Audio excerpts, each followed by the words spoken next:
Berlin, 1945. Le bruit des bombes s'est tu, mais le silence qui reste est encore plus lourd.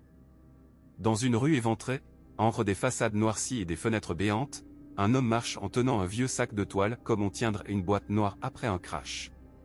Il s'appelle Karl Hoffmann, ancien pilote de chasse de la Luftwaffe. Pour les journaux fanatiques qui traînent encore dans les décombres, il est un héros. Pour la réalité, il n'est plus qu'un matricule démobilisé, sans solde, sans avenir. Karl lève les yeux vers ce qui était autrefois son quartier. Là où il y avait des boutiques, il n'y a plus que des portes arrachées. Là où les enfants jouaient, il ne reste qu'une carcasse de tramway renversée. Une odeur de poussière, de fumée froide et de médicaments plane dans l'air. Ses bottes écrasent des morceaux de verre et de porcelaine. Chaque pas lui rappelle une vérité brutale, il a survécu au ciel pour revenir mourir à petit feu sur terre.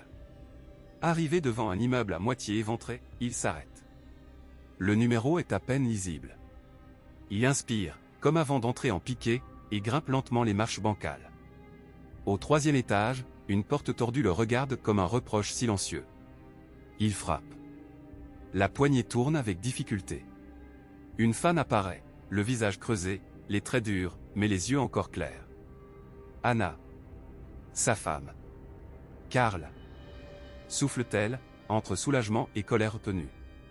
Il ne répond pas tout de suite. Il la serre simplement dans ses bras, sentant sous ses doigts la minceur de son corps, la fatigue accumulée de nuits sans sommeil, de files d'attente pour un morceau de pain, d'angoisse à chaque sirène. Dans le coin de la pièce, un lit étroit. Leur fils, Lucas, a grandi sans lui.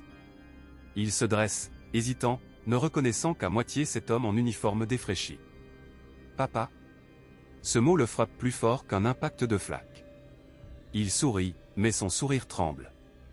Il voudrait promettre que tout ira bien, comme il le disait à ses jeunes recrues avant une mission. Mais cette fois, il n'a ni plan de vol, ni ordre de mission, ni objectif clair. Juste une réalité nue, plus de salaire militaire, pas de métier civil reconnu, des prix qui explosent, et, sur la table, des factures médicales soigneusement empilées. Anna voit son regard s'attarder sur ses papiers. C'est pour maman, dit-elle à voix basse. Les médicaments, le médecin. Ils veulent être payés, Karl. Et tout augmente. Il s'assoit, le souffle coupé, comme après une manœuvre trop violente.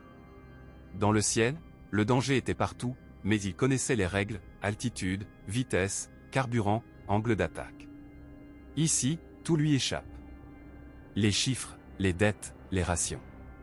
Il découvre un ennemi invisible, la pauvreté qui se faufile dans chaque recoin de l'appartement, l'incertitude qui s'assoit à leur table comme un 4e convive. Cette nuit-là, alors que Anna et Lucas dorment enfin, Karl reste éveillé. Il ouvre son vieux sac de toile.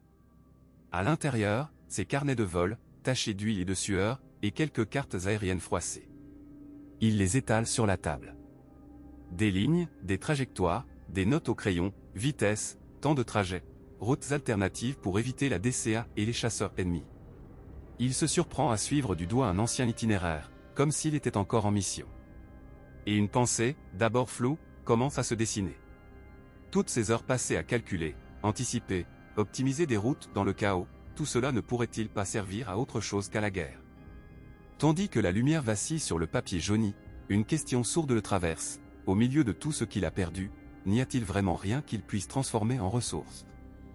Et vous, en regardant votre propre vie aujourd'hui, vos échecs, vos cicatrices, vos peurs financières, avez-vous déjà imaginé qu'au cœur même de votre plus grande douleur pourrait se cacher un atout que vous n'avez pas encore appris à voir? Berlin, 1946. Le fracas des bombes s'est tu, mais un autre bruit hante les rues, celui du verre brisé sous les pas, des charrettes grinçantes, des voix fatiguées qui marchandent des pommes de terre gelées. L'air sent la poussière, la fumée froide et une faim ancienne. Au milieu de ce paysage gris, Karl marche, manteau trop fin sur les épaules, la main serrée sur une enveloppe chiffonnée. À l'intérieur, une lettre l'informe, noir sur blanc, de ce qu'il redoutait sans vouloir y croire, plus de soldes, plus de postes, plus de statuts. Pour l'État, il n'est plus qu'un ancien numéro de matricule. Quand il pousse la porte de l'appartement, une bouffée d'air froid le frappe. Une couverture pend à moitié sur la fenêtre soufflée, colmatée comme on peut. Anna, sa femme, se retourne, un sourire fragile accroché au visage. À table, son fils Eric attend, les yeux grands, devant une assiette où une fine soupe tente de faire illusion. Alors, demande Anna, dans un souffle qui veut encore espérer. Karl hésite. Ses doigts froissent un peu plus l'enveloppe. Ils n'ont rien pour moi. Pas pour l'instant. Il veut ajouter quelque chose, une formule rassurante, mais les mots se coincent. À la place, il sort les quelques billets qui lui restent et les pose sur la table. Ridiculement peu. Le silence qui suit est plus lourd que n'importe quel bombardement. Anna baisse le regard vers l'argent, puis vers Eric. Le médecin a encore demandé, pour les médicaments de ta mère, tu te souviens. Sa voix tremble à peine, mais Karl l'entend comme un reproche qu'elle ne formule pourtant pas. Dans le coin sombre de la pièce, la mère de Karl tousse, une toux sèche, profonde, qui parle d'hôpitaux trop chers et de soins qu'on repousse. Chaque quinte de toux résonne dans la poitrine de Karl comme un rappel de son échec. Là-haut, il savait où se trouvait l'ennemi, où tirer, quand manœuvrer. Ici, en bas, il ne comprend plus les règles. La nuit, allongé sur un matelas trop mince, il fixe le plafond noirci. Les images de son ancienne vie défilent, le cockpit étroit, les instruments qui brillent dans l'obscurité, le grondement du moteur, la radio qui crache des ordres. Là-haut, il n'avait pas le luxe de douter. Chaque seconde d'hésitation pouvait tuer. Il ferme les yeux, entend encore la voix du commandant. Hoffman, tu lis la carte, tu prévois le vent, tu calcules le temps. Tu ne subis pas la mission, tu la maîtrises. Il se surprend à murmurer dans le noir, et ici, comment on maîtrise quoi que ce soit? La dette grossit, les économies fondent, les prix montent. Il se sent comme un passager enfermé dans un avion en chute libre, sans accès aux commandes. Un matin, alors qu'il range une vieille malle pour gagner de la place, ses doigts tombent sur un paquet de carnets reliés par une ficelle. Ces carnets de vol. Il les ouvre machinalement. L'odeur de papier jauni et d'encre séchée le ramène instantanément des années en arrière.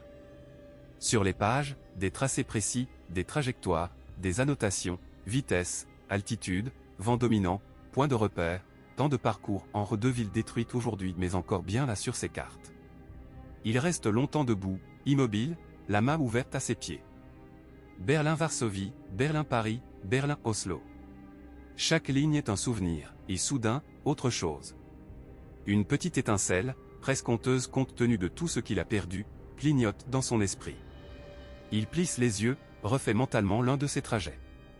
Là où les cartes militaires contournaient certains espaces, évitaient certaines eaux, cherchaient les couloirs les plus sûrs, n'y avait-il pas plus qu'un simple souvenir de guerre? Il tourne la tête vers la fenêtre fêlée. Dehors, malgré les ruines, il y a du mouvement, des camions, quelques véhicules frappés de nouveaux sigles, des hommes en costume qui traversent la rue l'air pressé. La guerre a changé de visage, mais le monde recommence déjà à circuler, à échanger, à transporter. Karl baisse les yeux vers ses cartes. Pour la première fois depuis longtemps, il ne pense pas uniquement à ce qu'on lui a pris, mais à ce qui lui reste encore entre les mains. Une question commence à naître, timide, au milieu de son désespoir. Et si, ces trajets, ces chiffres, cette expertise invisible pouvaient valoir autre chose que des souvenirs douloureux? Il ne le sait pas encore, mais à cet instant précis, un minuscule déplacement s'opère dans sa mentalité financière. Il passe de « je n'ai plus rien » à « j'ai peut-être quelque chose que je n'ai jamais su regarder autrement ».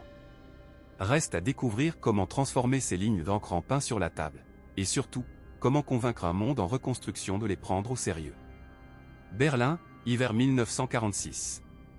Le vent siffle entre les immeubles éventrés, portant avec lui une poussière grise qui semble ne jamais se déposer. Karl marche vite, col relevé, dossier sous le bras. Dans ce dossier, ses cartes de vol, ses logs de mission, ses calculs de trajectoire. Toute sa vie d'avant compressée en quelques feuilles jaunies.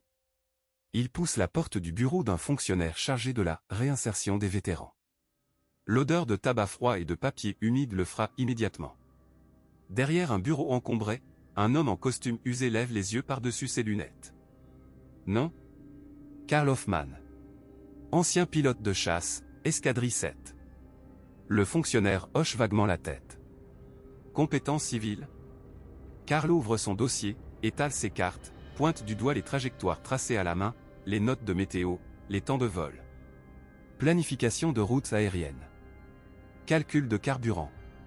Navigation complexe sans instruments fiables. Coordination de formation en vol. L'homme l'interrompt d'un geste paresseux. Je veux dire, des choses utiles. Vous savez conduire un camion.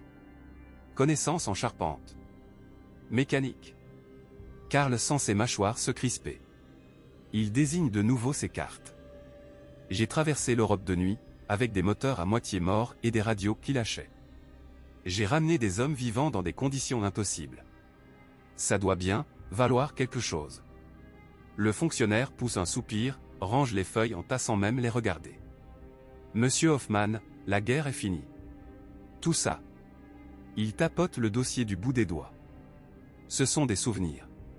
On a besoin de bras, pas de héros. Il y a un poste de manutentionnaire à l'entrepôt du port. Salaire maigre, mais c'est ça ou rien. Sur le chemin du retour, la neige commence à tomber, silencieuse. Karl marche sans vraiment voir les ruines autour de lui. Les mots tournent en boucle dans sa tête, souvenir. On a besoin de bras. Pas de héros. À la maison, la réalité l'attend. Sa femme, Anna, l'accueille avec un demi-sourire fatigué. Le poêle à charbon est presque éteint. Leur fils, Max, tous dans la petite chambre. Sur la table, quelques factures, des papiers officiels, une lettre de l'hôpital. Alors, demande Anna, en s'essuyant les mains sur son tablier trop grand pour sa silhouette amaigrie. Karl hésite, puis lâche, la voix sèche. Il cherche des manutentionnaires. C'est ce que je suis maintenant, apparemment. Un silence lourd tombe entre eux. Anna ne se moque pas, ne le juge pas. Ses yeux brillent d'inquiétude plus que de déception. On fera avec, Karl. On n'a pas le choix. Mais lui, à cet instant précis, ressent autre chose que la résignation. Une brûlure diffuse, une humiliation profonde. Comment un homme qui a piloté un avion à 8000 mètres, qui a pris des décisions en secondes pouvant tuer ou sauver, peut-il se retrouver réduit à déplacer des caisses pour un salaire qui ne paie même pas les médicaments de son fils? Cette nuit-là, il dort mal. Il se réveille en sursaut, cœur battant, certain d'entendre encore le hurlement des sirènes, les moteurs qui rugissent. Il s'assoit, en sueur, dans l'obscurité glaciale. Son regard tombe sur la valise restée ouverte près du lit. Les carnets de vol semblent l'appeler. Il en prend un au hasard, l'ouvre. Les pages sont remplies de chiffres, de codes, de dessins de trajectoires en arc précis. Il suit du doigt une ligne tracée au crayon, un trajet qu'il a fait 10, 20, 30 fois. Et soudain, une idée qu'il n'arrive pas encore à formuler clairement se met à clignoter, comme une lumière lointaine dans la brume. Et si, au lieu de chercher un travail qui nie tout ce qu'il est, il osait poser une autre question? Comment ces mêmes lignes, ces mêmes trajectoires, pourraient-elles valoir de l'argent, dans un monde sans guerre? Cette nuit-là, pour la première fois, Karl ne se demande plus seulement « quel travail puis-je accepter ?» mais « qu'est-ce que je sais faire que les autres ne voient pas encore ?» Il ne le sait pas encore, mais ce changement de question va tout modifier. Reste encore à découvrir comment transformer ces carnets de vol en quelque chose de concret, dans une Allemagne brisée où personne ne semble croire en la valeur invisible des expériences. Les premières semaines, l'idée des routes aériennes commerciales restait enfermée dans le carnet de cuir posé sur la table de la cuisine. Karl tournait autour comme on tourne autour d'une bombe non explosée. Il n'osait pas l'ouvrir trop souvent, chaque page sentait encore la fumée, la peur, les cris dans le casque. Pourtant, un soir de pluie, alors que le vent s'engouffrait par la fenêtre cassée du salon, il étala les cartes sur la table, entre une assiette ébréchée et le gobelet de lait de son fils. La lampe à pétrole jetait une lumière jaune sur les tracés. Des flèches, des altitudes, des temps de vol, des couloirs aériens dessinés à la main. Il fixa une ligne reliant Berlin à Paris, puis Paris à Londres. Sa femme, Anna, le regarda en silence essuyer la poussière d'une règle métallique. « Tu recommences avec ça » murmura-t-elle, fatiguée. Karl leva les yeux vers elle. « Regarde, Anna. À l'époque, on cherchait les trajectoires les plus rapides pour surprendre l'ennemi. Mais ces trajectoires, elles sont aussi les plus efficaces en termes de distance, de carburant. Si des compagnies civiles veulent voler demain, elles auront besoin de routes. De routes que je connais déjà. » Elle s'assit lentement, frôlant du doigt une ligne qui passait au-dessus de la rue. « Mais qui va t'écouter, Karl ? Tu es. » Elle hésita, comme si le mot lui brûlait la langue. « Tu es un ancien pilote d'une armée vaincue. Personne ne te doit rien. » La phrase le frappa plus violemment que n'importe quel tir de DCA. Personne ne te doit rien. Voilà la vérité nue de sa situation financière. Il attendait une forme de reconnaissance comme un soldat attend un ordre. Mais dans ce nouveau monde, la guerre ne payait plus les factures. Les hôpitaux réclamaient de l'argent, pas des médailles. Le propriétaire voulait du loyer, pas des récits de bataille. Il inspira profondément, sentant monter en lui une colère froide, différente de celle qu'il connaissait dans le cockpit. Ce n'était plus la rage de survivre quelques minutes de plus dans le ciel. C'était la rage de ne plus subir, de ne plus dépendre de la pitié ou du hasard. Justement, murmura-t-il, personne ne me doit rien. C'est à moi de transformer ça. Il posa l'index sur un point de la carte. Ici, à 10 minutes de décalage, il y a toujours des turbulences, des vents contraires.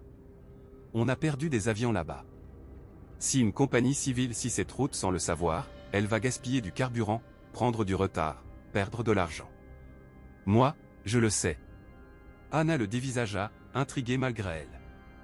Tu veux vendre, des lignes tracées sur du papier. Un léger sourire se dessina sur les lèvres de Karl. Pas des lignes. Des expériences. Des erreurs que d'autres n'auront pas besoin de commettre. Du temps, de la sécurité, des économies. Pendant des années, mon travail a été d'anticiper le danger. Aujourd'hui, je peux être payé pour éviter ce danger aux autres. C'était la première fois qu'il formulait ainsi ce basculement, ce qui avait été une source de traumatisme pouvait devenir un actif. Non pas quelque chose de honteux à enterrer, mais une ressource à structurer, à présenter, à négocier. Sa valeur n'était plus dans ce qu'il avait perdu, mais dans ce qu'il savait.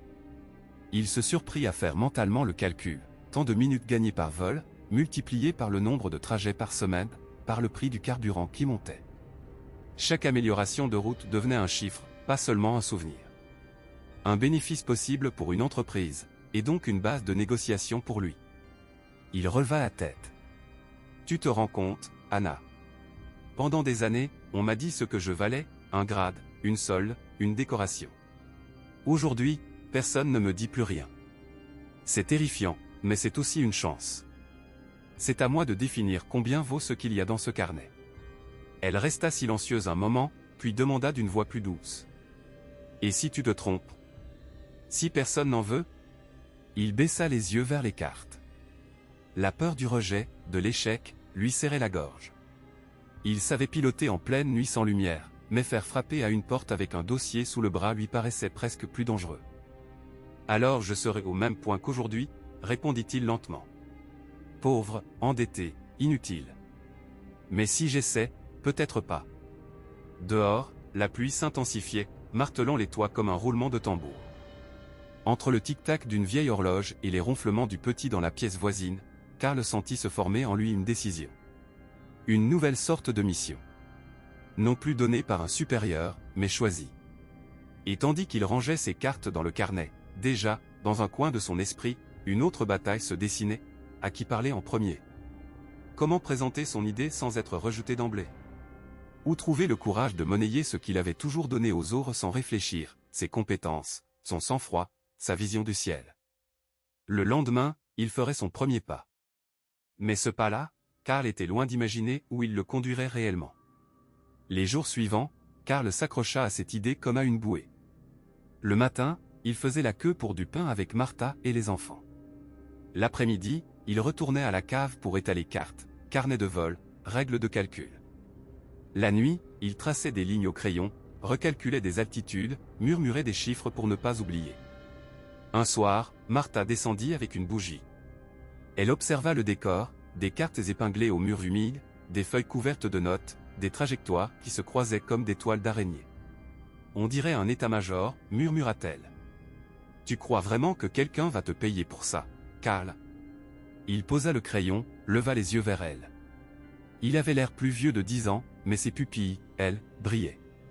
On nous payait pour détruire, répondit-il calmement. Aujourd'hui, quelqu'un paiera pour que je fasse gagner du temps, du carburant, et de l'argent. Le ciel n'a pas changé, Martha. Seule notre façon de le regarder doit changer. Elle resta silencieuse, partagée entre l'espoir et la peur. L'espoir qu'il ait raison. La peur qu'il s'accroche à une illusion pour ne pas affronter la réalité de leur pauvreté. Les premières démarches furent brutales. À l'ancienne commandanture, devenu un bureau de l'administration alliée, on lui répondit sans lever les yeux. Nous n'avons pas besoin de vos plans de vol militaires. Retournez voir le bureau de l'emploi. Suivant. Dans un ancien hôtel réquisitionné par une petite compagnie de fret, le directeur le coupa d'un geste impatient. Je n'ai pas le temps pour vos histoires de guerre, monsieur Hoffman. Ici, on a besoin de gens avec une formation commerciale, pas d'anciens pilotes traumatisés. Chaque refus piquait comme un éclat de métal encore logé dans sa jambe. En sortant, il serrait ses carnets contre lui, comme un soldat agrippé à son fusil. La honte murmurait, tu n'es plus rien. Mais une autre voix, plus basse, répétait, tu vois quelque chose qu'il ne voit pas. Une après-midi de pluie, alors qu'il rentrait bredouille, il se retrouva bloqué sous un auvent avec un homme en costume froissé, valise à la main. L'homme pestait contre le retard de son train, contre les liaisons interrompues, contre les routes encombrées. On met 3 jours pour transporter une caisse de pièces détachée à Hambourg, soupira-t-il. Avant la guerre, c'était plus rapide. Karl tourna la tête, ses cartes résonnant dans son esprit. 3 jours. Il connaissait un trajet aérien qui, même avec un vieux bimoteur, pouvait réduire ce temps de moitié. Il hésita, sentit la vieille timidité revenir, celle du soldat face à un officier. 3 jours, si vous passiez par le ciel, ce serait différent, lâcha-t-il finalement, presque pour lui-même. L'homme le dévisagea, intrigué. Qu'est-ce que vous voulez dire par là? Karl inspira profondément. C'était peut-être la 100e fois qu'il allait expliquer son idée. Mais, cette fois, quelque chose dans le regard de l'autre lui disait que ce ne serait pas tout à fait comme les autres. Et c'est justement à ce moment-là que la véritable valeur de son expérience de guerre allait commencer à se révéler. Les semaines suivantes, Karl se met au travail comme s'il repartait en mission. La cuisine devient son état-major. Sur la table, des cartes aériennes jaunies, des crayons, des règles, des tasses de café noir. La nuit, la ville est silencieuse, juste le tic-tac obstiné de l'horloge et le froissement du papier quand il le retourne. Il trace des lignes entre Berlin, Paris, Londres, Zurich. Il calcule les temps de vol, les réserves de carburant, les altitudes optimales. Les souvenirs reviennent avec une précision douloureuse. Ici, on prenait toujours un détour par le nord à cause de la DCA. Murmure-t-il pour lui-même. Puis il s'arrête, le crayon en suspens. Mais si l'on vole plus haut, avec un avion civil plus léger. Il efface, recommence. Là où autrefois il cherchait à éviter les tirs ennemis, il cherche maintenant à éviter les tempêtes, les vents de face, les pertes de temps. Il ne pense plus en termes de survie, mais en termes de coût, de rendement, de sécurité pour des civils. Une nuit, Anna vient se poster dans l'embrasure de la porte. « Tu es encore là-dessus » demande-t-elle doucement. Il ne lève pas tout de suite les yeux, absorbé. Elle s'approche, pose une main sur sa nuque. « Karl, et si ça ne marche pas ?» Il relève enfin la tête. Dans ses yeux, il n'y a plus tout à fait le même désespoir qu'auparavant, mais une fatigue traversée par une obstination nouvelle. « Si je ne tente rien, je sais exactement ce qui va se passer, répond-il. On continuera à compter chaque pièce, à avoir peur de la prochaine facture. Là, au moins, je transforme quelque chose. Je refuse que ces années de guerre ne soient que du gâchis. » Elle le regarde en silence, puis acquiesce, presque imperceptiblement. « Alors va jusqu'au bout » murmure-t-elle. Petit à petit, ses cartes se couvrent de nouvelles annotations. Trajet le plus court, moins de turbulences ici, économie de 12% de carburant. Il commence à comparer deux choses qu'il ne mélangeait jamais avant, le temps et l'argent. Il se surprend à faire des équations simples, moins de temps en vol égale moins de frais, moins de risques, plus de vols possibles par jour. Pour la première fois, il voit ses connaissances comme un actif, pas comme un fardeau. Une idée le frappe, brutale. Pendant des années, il a pris des décisions critiques en quelques secondes, sous une pression inimaginable. Et pourtant, face à une facture de médecin, il se sentait impuissant. Il repose le crayon, laisse son regard se perdre par la fenêtre. Combien de gens, pense-t-il, vivent avec des compétences précieuses sans jamais les regarder comme un capital?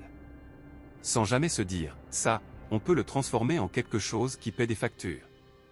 Et vous vous êtes déjà posé cette question-là, sincèrement? Pas « qu'est-ce que je n'ai pas », mais « qu'est-ce que je sais faire, vivre, comprendre, que les autres ne voient pas ». Cette bascule, ce simple changement de regard, est souvent le point de départ d'une nouvelle histoire financière. Karl replie enfin une carte, en étale une autre et, d'un geste décidé, trace une nouvelle ligne droite sur l'Europe. Une route qui n'existait pas encore, mais qu'il voit déjà comme si des avions la suivaient. Son cœur bat un peu plus vite. Celle-là. Souffle-t-il, celle-là, ils ne pourront pas l'ignorer. Il ne le sait pas encore, mais sa vie est en train de basculer une deuxième fois, et cette fois, ce ne sera pas à cause d'une guerre. Le jour où la lettre de refus tomba dans la boîte aux lettres, Karl comprit que l'illusion était terminée. L'enveloppe portait le logo bleu de la compagnie aérienne qu'il convoitait depuis des mois. Il resta debout dans la cour, les doigts glacés par le papier, le cœur battant comme avant un décollage de nid. Monsieur Hoffmann, après étude de votre dossier, nous regrettons de ne pouvoir donner une suite favorable à votre candidature. Votre expérience militaire, bien que remarquable, ne correspond pas à nos besoins actuels. Les mots se mirent à danser devant ses yeux. Ne correspond pas à nos besoins. Comme si ces années à frôler la mort ne valaient même pas un entretien. Il serra la lettre jusqu'à la froisser. À l'intérieur, la même vieille voix revint le hanter, « Tu n'as plus de place dans ce monde. Tu n'es plus utile à personne. » Ce soir-là, à table, l'atmosphère était lourde. Sa femme, Anna, jouait avec sa soupe sans la manger. Les enfants chuchotaient, comme si un bruit trop fort pouvait briser quelque chose d'invisible. Alors, demanda-t-elle finalement, d'une voix prudente. Karl posa la lettre à côté de son assiette. Refusé. Encore. Mon expérience ne correspond pas à leurs besoins. Un silence épais se posa. Anna le regarda longtemps. Et toi, Karl, est-ce que tu sais ce dont toi tu as besoin? Il la fixa, surpris. Elle continua, calmement, depuis ton retour, tu passes ton temps à essayer de rentrer dans les cases des autres. Des usines, des compagnies, des bureaux. Mais pendant la guerre, tu as survécu parce que tu faisais le contraire, tu créais tes propres routes, tes propres règles. Pourquoi tu crois que ça ne vaudrait plus rien, maintenant? Il voulut répondre, mais rien ne vint. Elle se pencha, attrapa un de ses vieux carnets sur l'étagère derrière lui, l'ouvrit au hasard. Des lignes, des courbes, des chiffres, des notes en marge. Ça, Karl, c'est de la valeur. Peut-être que ne la vois pas. Mais si toi-même tu ne la vois pas, personne ne la verra pour toi. Cette phrase le suivit toute la nuit. Allongé sur le dos, les yeux ouverts dans le noir, il repassait sa vie comme on rembobine un film. Pendant la guerre, il avait appris à lire le ciel comme d'autres lisent un livre. Il savait estimer un risque en quelques secondes, calculer une trajectoire avec un crayon émoussé et une carte froissée.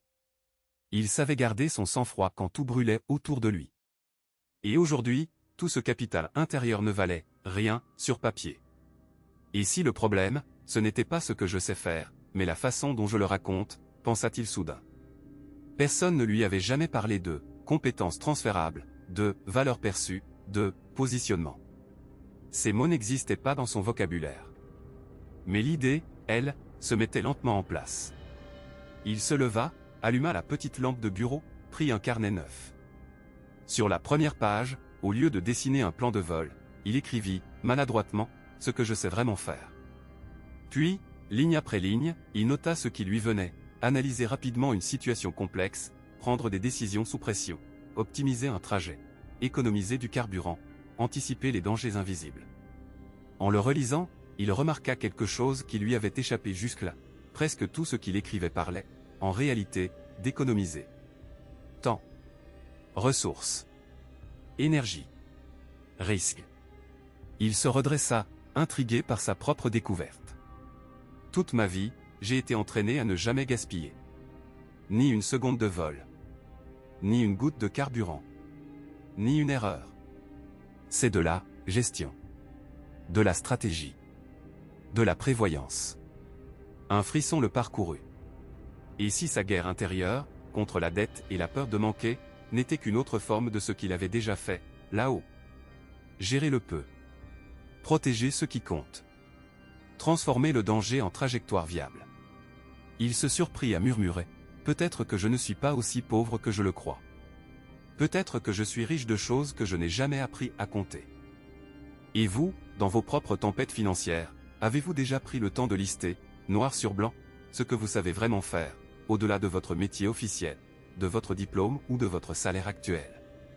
Si vous deviez écrire, comme Karl, une page intitulée « Ce que je sais vraiment faire ». Qu'est-ce qui apparaîtrait, que le marché ne voit pas encore? Karl, lui, ne le savait pas encore, mais cette nuit-là marquait le vrai début de sa reconversion. La question restait ouverte, comment transformer ses découvertes intérieures en quelque chose de concret, de mesurable, capable de nourrir sa famille et d'éteindre les dettes qui l'encerclaient chaque mois. Karl leva son crayon au-dessus de la carte étalée sur la table, puis s'arrête net. Le tic-tac de l'horloge emplit l'appartement silencieux.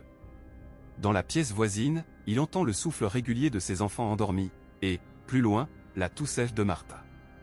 La pile de factures médicales, elle, reste bien éveillée, comme une sentinelle hostile posée à côté de la lampe. Ça ne marchera jamais. Murmure-t-il en allemand, presque pour ne pas réveiller les fantômes. Sur le bureau, ses carnets de vol ouverts ressemblent à un champ de bataille de chiffres, d'angles, de coordonnées. Des lignes tracées pendant la guerre, sous la contrainte de l'urgence, deviennent maintenant des esquisses de couloirs aériens commerciaux. Il a transformé ses souvenirs en plans possibles, mais le doute s'insinue. Le lendemain, il retourne au bureau de la petite compagnie aérienne régionale. L'odeur du tabac froid, mêlée à celle du cuir usé des fauteuils, lui rappelle les salles de briefing militaire. Le directeur, un homme au ventre légèrement proéminent, feuillette distraitement les feuilles que Karl lui a tendues. Vous comprenez, monsieur Hoffman, nous n'avons pas les moyens d'expérimenter. Les compagnies plus grandes décideront des routes, et nous suivrons. Karl sent la chaleur monter dans sa nuque. Mais regardez cette trajectoire, dit-il en désignant un trait au crayon. Vous gagnez 20 minutes de vol, en évitant cette zone de turbulence fréquente. Moins de carburant, moins d'usure des appareils. C'est de l'argent que vous laissez dans les nuages. Le directeur lève les yeux, pour la première fois intéressé, mais son regard se voile aussitôt. Et si vos calculs sont faux? Qui paiera pour l'erreur? Cette phrase frappe Karl en plein ventre. C'est exactement sa peur la plus profonde, et s'il se trompait, cette fois sans parachute. Toute sa vie récente a été construite sur l'idée qu'il ne valait plus rien sans son uniforme. Maintenant qu'il a trouvé un possible actif, il craint de le voir s'effondrer. En rentrant à pied, il longe des immeubles éventrés, des façades marquées par les obus. Berlin, comme lui, porte encore ses cicatrices. Il s'arrête devant une vitrine fissurée où quelqu'un a affiché une petite pancarte écrite à la main, « Réparation de montre, on remet le temps en marche ». Il sourit malgré lui. Remettre le temps en marche. C'est exactement ce qu'il essaie de faire avec sa vie financière. De retour chez lui, il s'assied à nouveau face à la table. Cette fois, il ne regarde pas la pile de factures, mais les carnets de vol. Pendant des années, se dit-il à voix haute, on m'a payé pour prendre des décisions en quelques secondes, dans des conditions mortelles. Et maintenant, j'aurais peur d'être payé pour ces mêmes décisions, prises à tête reposée. Martha apparaît dans l'embrasure de la porte, une tasse de tisane à la main. Tu parles tout seul, Karl. C'est mauvais signe ou bon signe, tente-t-elle, un sourire fatigué au coin des lèvres. Il la regarde longuement. On m'a dit aujourd'hui que, si mes calculs sont faux, je devrais en payer le prix. Que si je propose ces nouvelles routes, je prends un risque. Elle pose la tasse, s'assied en face de lui. Tu prenais des risques tous les jours, avant. Mais c'était pour obéir. Là, ce serait pour construire. Ce n'est pas la même chose. Il baisse les yeux sur la carte. Ses failles intérieures se reflètent dans ses lignes si droites. Au fond, sa vraie prison financière n'est pas seulement l'absence d'argent, mais la peur de se tromper, la honte de demander à être payé pour quelque chose qu'il sait faire trop bien, parce que cela vient de la guerre. Et vous, en quel domaine de votre vie avez-vous déjà entendu cette petite voix dire « Et si je me trompe, qui paiera pour l'erreur » Combien d'occasions avez-vous laissé passer, par peur d'assumer la valeur de ce que vous saviez déjà? Karl relève enfin la tête, ses traits comme durcis par une décision intérieure. Il attrape une feuille vierge, commence à écrire non plus pour un directeur réticent, mais pour quelqu'un qui n'existe pas encore, un futur partenaire, un investisseur, une compagnie qui verrait ce que les autres refusent de regarder. Si le marché ne comprend pas, murmure-t-il, alors il faudra que je lui montre autrement. Sa main glisse plus sûre sur le papier, traçant non seulement des routes dans le ciel, mais peut-être la première esquisse de sa liberté financière. Il ignore encore que la prochaine rencontre mettra à l'épreuve, une dernière fois, tout ce nouveau courage. Karl resta un long moment à la fenêtre, ses doigts tachés d'encre posés sur le rebord. La ville, en contrebas, n'était plus la mer de décombres qu'il avait retrouvée en rentrant de la guerre. On voyait des toits neufs, des cheminées qui fumaient, des rails qui luisaient sous la lumière d'un soir d'hiver. Les avions civils traçaient désormais dans le ciel des lignes blanches, régulières, qui suivaient parfois exactement les trajectoires qu'il avait dessinées sur ses cartes, à la lumière d'une bougie. Il sourit en repensant au jeune homme qu'il était, ce soir où, désespéré, il avait ouvert ses carnets de vol en cherchant autre chose que les bruits de bombes et les cris des moteurs. À l'époque, chaque ligne au crayon, chaque correction de cap n'était pour lui qu'un réflexe de survie. Il avait fallu la faim, l'humiliation de ne pas pouvoir acheter des médicaments pour sa femme, les dettes qui s'empilaient sur la table de la cuisine, pour qu'il ose se poser une question nouvelle, et si tout cela avait une valeur ailleurs que dans le passé. Papa. La voix de sa fille interrompit ses pensées. Elle tenait dans la main une petite bourse en tissu. Est-ce que je dois tout mettre à la banque, ou je garde un peu avec moi? Karl s'agenouilla, prit la bourse, la pesa comme s'il tenait un trésor. La vraie question, dit-il doucement, ce n'est pas seulement où tu le mets. C'est, qu'est-ce que tu veux que cet argent puisse faire pour toi? Et qu'est-ce que tu es, toi, prête à offrir au monde en échange? Il se rendit compte qu'il venait de résumer en une phrase le chemin qu'il avait mis des années à parcourir. Pendant si longtemps, après la guerre, il s'était répété, je n'ai plus rien. Je ne suis plus rien. Son esprit était resté prisonnier du cockpit, enfermé dans une identité qui n'existait plus sur le marché civil. Ce n'est que lorsqu'il avait cessé de se définir par ce qu'il avait perdu pour se demander ce qu'il savait faire, vraiment, que la brèche s'était ouverte. Regardez ces carnets non comme des reliques, mais comme des outils. Regardez ces traumatismes non comme des poids, mais comme des compétences, sang-froid, calcul rapide, anticipation du danger, lecture du ciel. Toutes ces choses qui, dans un avion de chasse, faisaient la différence entre la vie et la mort, devenaient soudain des atouts pour optimiser des routes, réduire des coûts, sécuriser des passagers. Il n'avait pas inventé un nouveau Karl. Il avait simplement appris à voir autrement le Karl qui existait déjà.